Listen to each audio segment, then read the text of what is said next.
panel of the Career Symposium. My name is Alex Lara, and I will be moderating the panel with Susie, who you just heard from. And we both serve on the board of directors or the alumni board of directors for St. Mike's.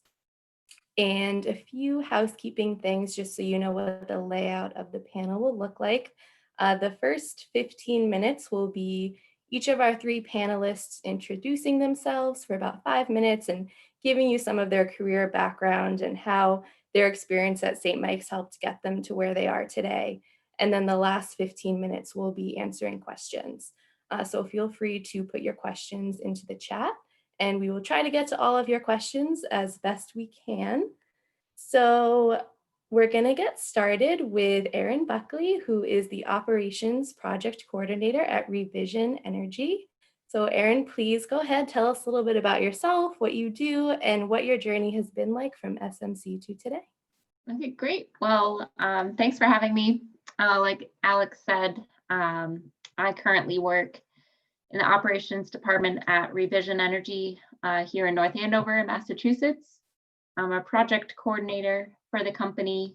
I graduated St. Mike's in 2017, studied environmental science as my major and minored in peace and justice. After graduating, I moved to Portland, Maine, where I did a year of service as an assistant kitchen manager at a soup kitchen at Preble Street in downtown Portland. There is where I first met Revision Energy. Our headquarters is in South Portland, so I had kind of heard of the company. I was interested in moving back into the environmental field after spending some time in the nonprofit during my year in service with Preble Street. So after that year had concluded, I applied for a job at Revision and was lucky enough to be able to move down to Massachusetts and take the job there. Revision Energy is a solar energy company and a clean energy transition company. So a lot of our work focuses on installing solar panel systems. We do both small scale and kind of large commercial scale projects. We also work with homeowners and nonprofits and business owners to transition their whole property away from fossil fuels to be powered by this clean energy source. So the first role I had at Revision Energy was as a solar advisor. So that was kind of our entry-level job. I had a lot of experience at St. Mike's, kind of working in the environmental field. I knew I wanted to have my career focused in the field. I wasn't necessarily sure that it was going to be renewable energy or kind of sustainable development. But what attracted me to Revision was this idea of being able to move away from fossil fuels. So it was kind of the science part, the technology part that I liked to do, with the solar panel systems and being able to build those and see what those looked like for my community. But Revision really worked under the values that I appreciated. So we're also a certified B Corp, like Patagonia or Ben & Jerry's. We're 100% employee owned. So I liked that part of their business model. And then I liked that I was able to do the work in the environmental field. So as a solar advisor, first at Revision Energy, I learned a lot about renewable energy. I was able to get a lot of hands-on experience with the different team members. And then this past year transitioned into our operations team, specifically as a project coordinator. So now I'm working with our community members and a lot of our customers as they choose Revision. There's all these steps to actually installing the solar panel system, working with our engineers, working with town departments and municipalities to make sure that everything's up to code and going to be a safe installation. So now I'm working more in that field. And again, still learning a lot about the renewable energy world. It is a relatively new industry, so it's exciting to be a part of it, especially as we, as a country and even as a state in Massachusetts, move towards these renewable energy goals and our climate change goals, and our part in the bigger global scale renewable energy is going to be important in that transition. So to kind of be able to get in on the ground floor as we expect this transition to be happening in the coming years, and as it has to happen, to meet all these green energy goals, it's been exciting, and I'm definitely looking forward to seeing what else I can learn. But I do think what brought me to Revision in the first place was the values that I learned at St. Mike's, the experience that I had in the environmental field, setting me up really well to be able to work on a team and work under the mission and vision that Revision has for our communities. Did I miss anything, Alex? Is there anything more I can add? That was great. Thanks so much, Erin. Great, yeah. So let's move to Abbie Corse next, who is a land steward at the Corse Farm Dairy. And Abbie, the same prompt to just tell us about yourself, what you do, and what your journey has been like from SMC to today. Okay, hi everybody. I graduated from St. Mike's in 2005 with a degree in journalism and a minor in global studies. And I also studied abroad in Belize through the School of International Training, and I did a program in natural and cultural ecology during that time, which ironically is probably one of the most relevant things to my work now, but at the time it seemed like a strange offshoot to my trajectory. When I left St. Mike's, I worked at the Flynn Center downtown in Burlington, and then I went to the Telluride Film Festival and Mass MoCA because I loved the arts, and I was never ever going to go back to my family's farm. But I ended up doing just that, and I've been here for the last 12 years. We're a certified organic dairy farm in very southern Vermont. We have about 55 cows. We're solar powered and manage about 500 acres of organic, holistically managed land. So we make our own feed. We don't till land. We use grazing systems, lots of carbon sink and all sorts of fun, cool things going on in terms of the methods that we use for our farming systems. And then I've chosen to sort of try to direct my attention towards the political landscape of agriculture in Vermont, where I felt like I could have a real on the ground impact, and trying to deal with some of land access issues, food access issues, as well as my most recent appointment was to Vermont's Climate Council as the Farm and Forest rep, and that's through Vermont Global Warming Solutions Act. And so there's a 23-person council that will try to put forward solutions for as to how Vermont can meet the goals of their people in reducing fossil fuels as we move forward into the future. So that's my most recent undertaking. I have 2 little kids and a stepson, 14, 10, and 6. So I stay busy, but that's pretty much me in a nutshell right now. Thanks so much, Abbie. And last but not least, Christopher Lavallee, who is the Energy and Sustainability Specialist at ICF. And again, the same prompt, just to tell us about yourself, what you do, and what your journey has been like from SMC to today. Great. Okay. So I studied sociology at St. Michael's College, class of 2012, and I also studied environmental studies, and I actually helped the professors with the creation of that major. So I was a part of the inaugural class for that. So it was really interesting to kind of see how that's grown since then. I was also a co-founder of the a cappella group Mic Check.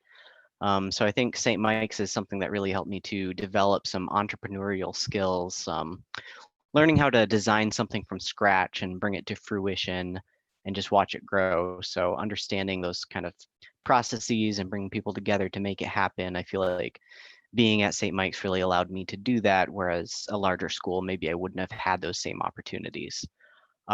So with sustainability, obviously the environmental studies major, but I also studied abroad in Denmark. And that's really where I learned about like urban sustainability and renewable energy. And I realized that that was the career field that I definitely wanted to be in. I was just very interested in that. So my first job out of undergrad was I worked with a nonprofit organization running an energy benchmarking challenge for businesses.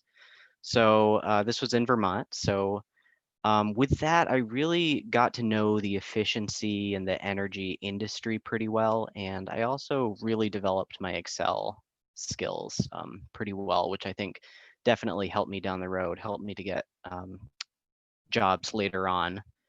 So I knew that I wanted to go to grad school. I was considering Vermont law, but realized that policy was really more what I was interested in. So I wound up going to Bard College.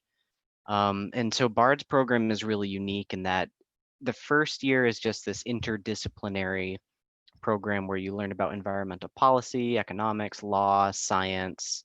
But then in the second year, you get to specialize and go work full time. So that's really what drew me to it, was just having that ability to go and spend that second year working and making money while going to grad school. So I worked with NYSERDA, which was the New York State Energy Research and Development Authority in New York City.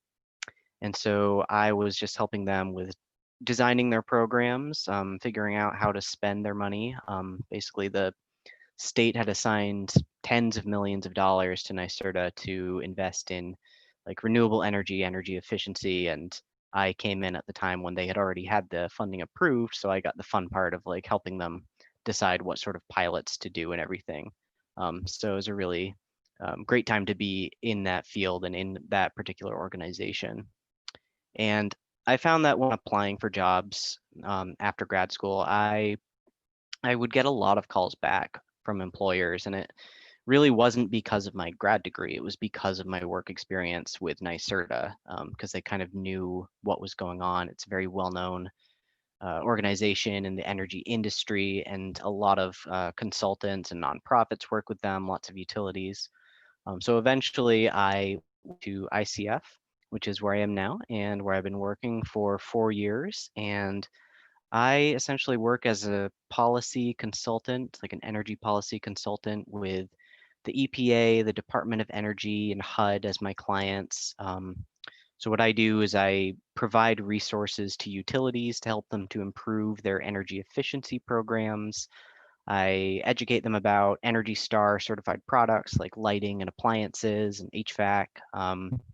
And I also just help them to uh, figure out like best practices and what are good methods to increase rebate uptake and to meet their mandated savings goals. So yeah, I think that's kind of what my journey has been so far. Thanks so much, everyone. So now we can jump into the questions portion of the evening. If any students or parents who are on the call have questions, please go ahead and put those in the Q&A. And if you want to direct a question to a specific panelist, please go ahead and do that as well.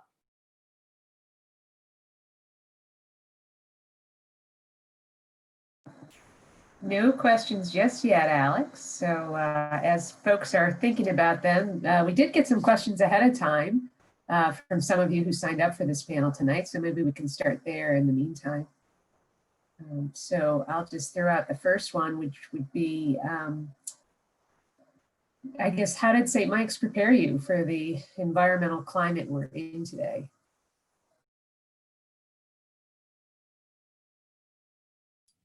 I can start if that works. So I use my degree every day, which I think always surprises people. It's, they're like, how does journalism apply to farming and sustainability? But the average person is 3 to 4 generations removed from the farm. And in general, we're quite removed from our food systems, broadly speaking. And so in terms of being able to connect people, to make connections, to have narratives that people can relate to and things like that, I have found my training in being able to communicate effectively and write to be indispensable in terms of trying to be an effective advocate for a more just and resilient food system.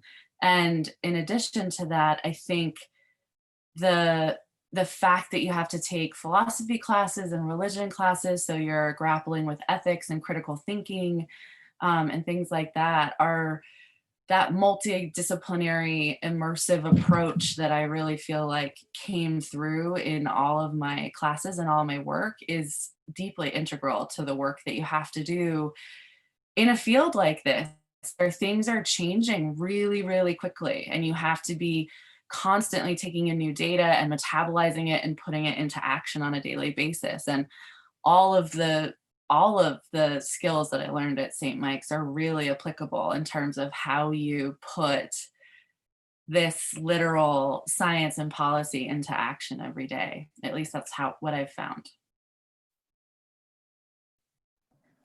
I agree with that, Abby. I think what was most important for me at St. Mike's was, not just taking the classes, so not necessarily just learning the knowledge in this kind of vacuum, that sometimes we can experience in the academic world. At St. Mike's, I found a lot of opportunities to test out kind of different pathways that, I wanted to explore after graduation. We had opportunities to do a research grant through UVM, so I got to have some lab experience. I had a couple of internships in undergrad, both on campus and then downtown. That kind of helped me work with nonprofits. And in my classes, we went to go shadow. I remember going to Seventh Generation's offices downtown Burlington. So those kind of pathways, kind of prepared me to look for the kind of company that I wanted to work for, which I feel is kind of equally as important as the job you're doing. I want to work with people who shared my mission. And so being able to learn the knowledge at St. Mike's, but then also recognizing what that looks like in the real world was really valuable for me. Yeah, so I think studying sociology was definitely something that was helpful for me because I find that just with working working as a consultant with a lot of utilities, I also work with some public housing authorities. It really helps you to just kind of be able to put yourself in their shoes a little bit and sort of understand just sort of what extra issues there are related to poverty and to different segments of society, and then relate it to the field that I'm specializing in. But also, yeah, just understanding that not everyone who benefits from energy efficiency knows that they benefit from it or understands that. And so I think just having a diversity of classes and perspectives that you learn about with a liberal arts degree has definitely been very helpful for me. That's great. A lot of questions coming in the chat box or the Q&A box. So thanks, folks out there. Kind of related to this theme we were just talking about, and there's a question that came in from Leah that says, how did you first navigate the job field post-graduation when so many jobs ask for experience first? Chris? I think, yeah, I think a lot of a lot of jobs are like that. They ask for years of experience. But I mean, I would definitely recommend like interning if you can, because that can count as experience for sure. And I would say that a lot of times in job interviews, they don't really ask too much about particular classes you took necessarily. They ask really more about what skills do you have, what sort of things do you provide, and also the experiences that you have. So I think definitely doing internships is definitely a good thing, or doing some sort of a project. It really can be in any one of your classes where you feel like you could show that as an example of your work and saying like, this is the kind of work that I can provide to you. And I think that can definitely be helpful. And I think capitalizing on, any kind of job that you've had, even if it's not related to the field that you're going into, is equally as valuable. When I was applying for jobs after my year of service, at first I thought it was going to be hard to relate being a kitchen manager at a soup kitchen to working in the renewable energy industry or the environmental fields. But for a lot of those questions that you get asked in the interviews, like what kind of challenges did you face? How did you work as a team? How did you work individually? I could relate my job during my year of service to what I saw myself as, further down my career. Even though it wasn't those kind of technical skills, it was still those leadership and kind of personal values that translated forward, through my career path.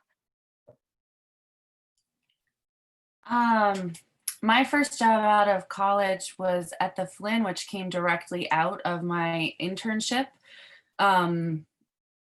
during, as part of my degree. And I think I would echo Chris's thoughts on that. I mean, anything that you can do to collect little bits of experience, again, to build out your narrative as to, the richness of the experience that you provide is beneficial. And I think just connections, networks are really, really important and can lead you in all kinds of places. I literally, all of the jobs that I had before I came back to the farm were essentially like following threads of social networks within the arts world. And I think a lot of worlds work like that. And so sort of taking the opportunities when they present themselves and really diving into them and building out your networking capacity and then going from there can make a really big difference as well. But I would infinitely advocate for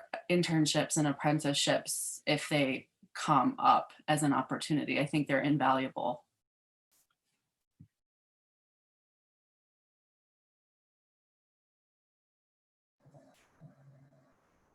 All righty, so it looks like the next question is from Amelia. As a senior right now, what's the most important piece of advice you can give about going into the current environmental job market?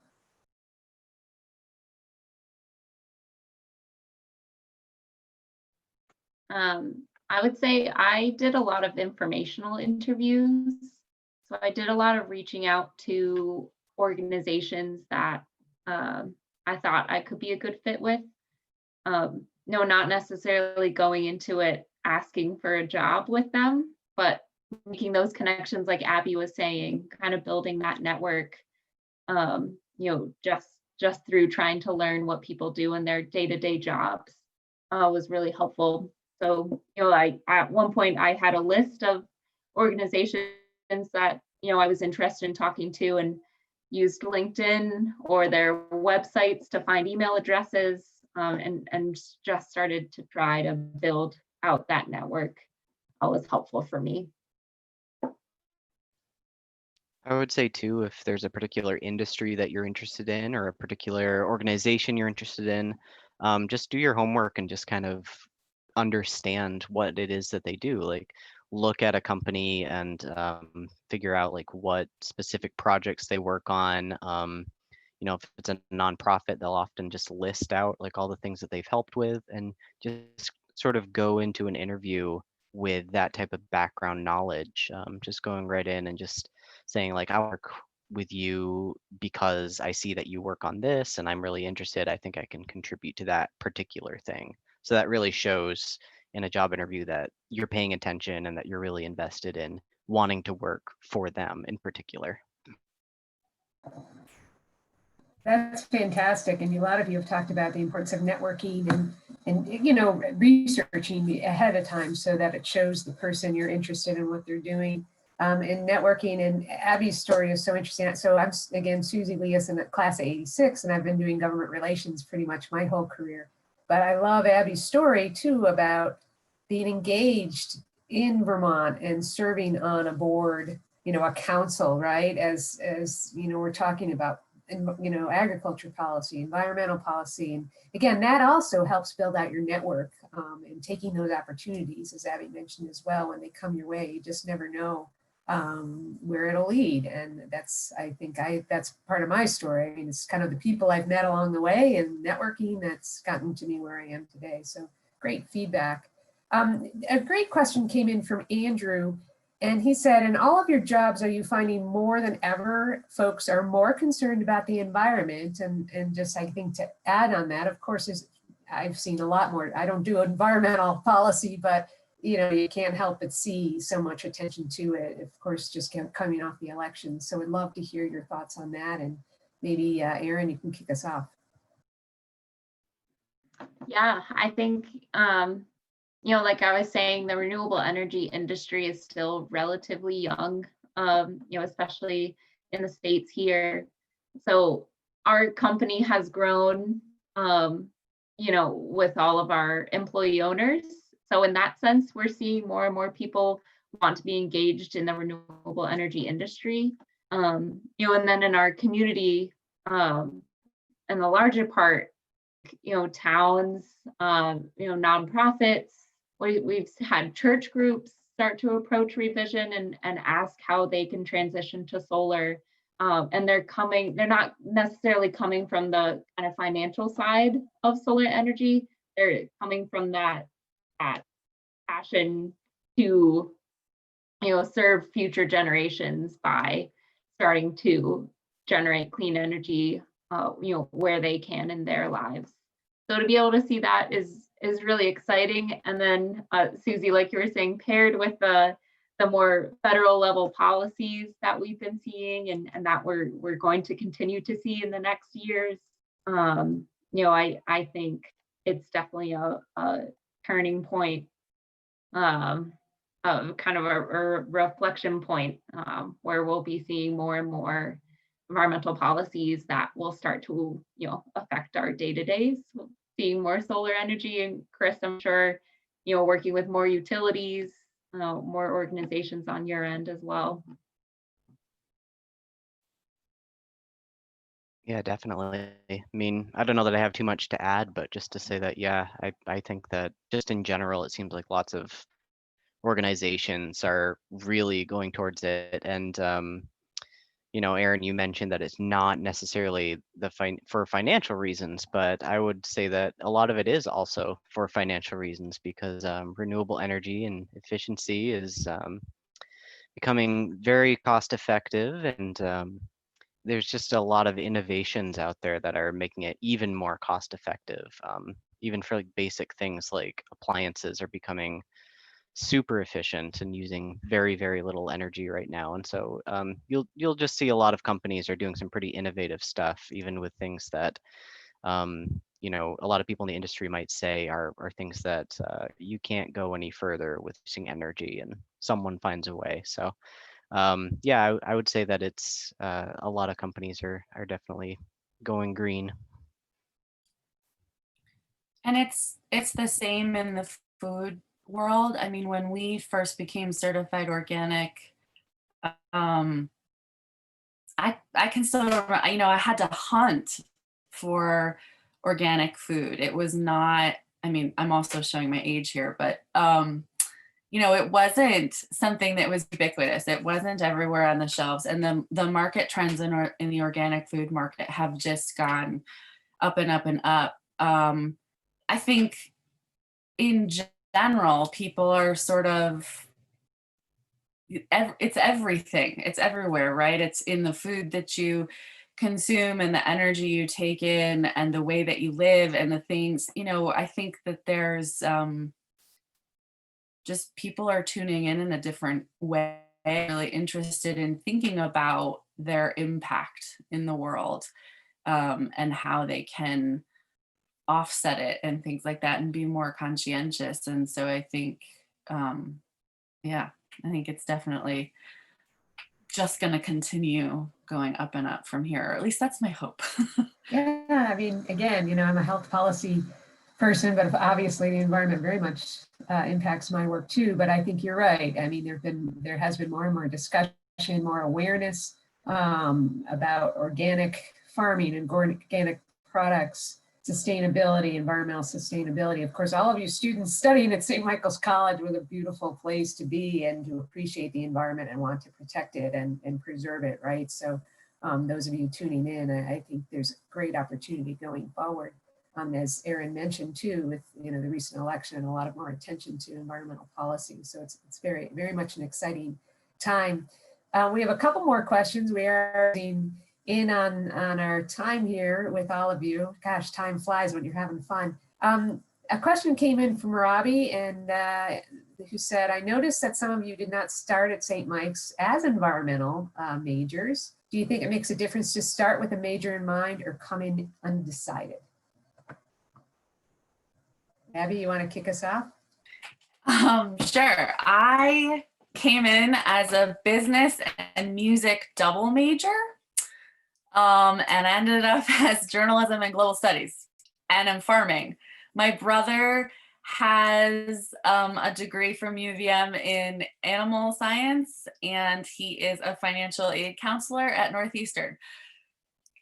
Not everybody turns out like that. Certainly there are career paths that, really honing in and knowing from the start, that this is what you want to be doing and how you're going to build out your career path is certainly of benefit. I have a sister-in-law who's a doctor, and certainly that's sort of you have to start from the beginning, kind of know where you're headed. But I think that's the beauty of a place like St. Mike's, is that in my first year, I really just sort of took as many of my requirements as I could to sort of get them out of the way. And then I literally went through the course catalog and looked at the course offerings and noticed where I was becoming really interested. And that was in the class offerings, and that was in journalism. And so I was like, okay, why don't we give that a shot? And it ended up just making me feel like I had just found my exact niche and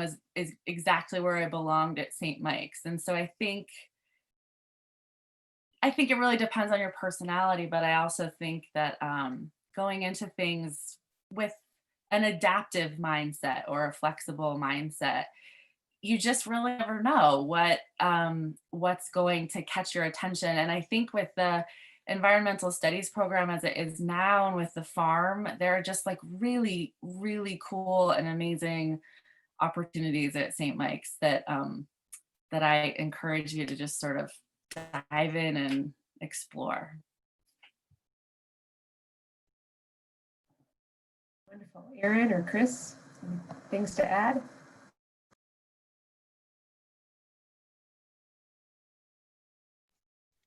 Yeah, I would just say, I don't think your specific major winds up mattering too much.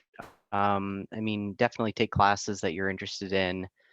But yeah, I do think that a lot of people I work with are environmental studies majors, but I work with a lot of political science and economics majors, lots of engineers. So I don't think your specific major matters too much. Just kind of explore and take a variety of courses and see what you're drawn to. Mhm. Yeah, I agree with that. I think there's an opportunity to be an environmentalist in whatever field you find yourself in. So it's not necessarily limited to, agriculture, clean energy, or policy. You can be an environmentalist with any major or in any class. I think, again, that's what St. Mike's can offer with the liberal arts study. You're in a classroom with a lot of other people who are studying different things, and you can bring that perspective no matter where you are. Fantastic. Value at the liberal arts education at St. Michael's College, and testing the waters, trying different classes, seeing where your passion is. I pulled that from one of the other panels I was on, and pursuing that passion and networking. You never know where it's will take you. And sometimes taking a leap of faith. I came down to Washington, D.C. after I graduated with a job that paid nothing, and I'm still here today and having a lot of fun. And so you just, and as I said, and let me just also add, the St. Michael's alumni community is here to help. I always tell folks when I have a job opening, I immediately contact St. Mike's and say, can you post this for me? Because I know that you have an excellent education, that you're going to be good writers. That's so key, that you're going to be analytical thinkers. These are the things you get as at a liberal arts education. And you're also coming from just a wonderful community of people who care and, you know, who worked in the MOVE program or engaged in social justice issues, who want to help people, right? I think we're all drawn to that. So, you know, carry those thoughts with you. And again, reach out. I did mention SMC connect with alums on any of the panels where you saw some interesting alums and things they're doing, or others. We really do want to help. So I'm going to have Alex close us out tonight. But again, just, you know, focus on the value of liberal arts, talking to your profs, internships when you can take advantage of them. Just talk to people, and you'll find your path, and you'll have fun along the way. So Alex, why don't you finish us off for this evening? Thanks, Susie.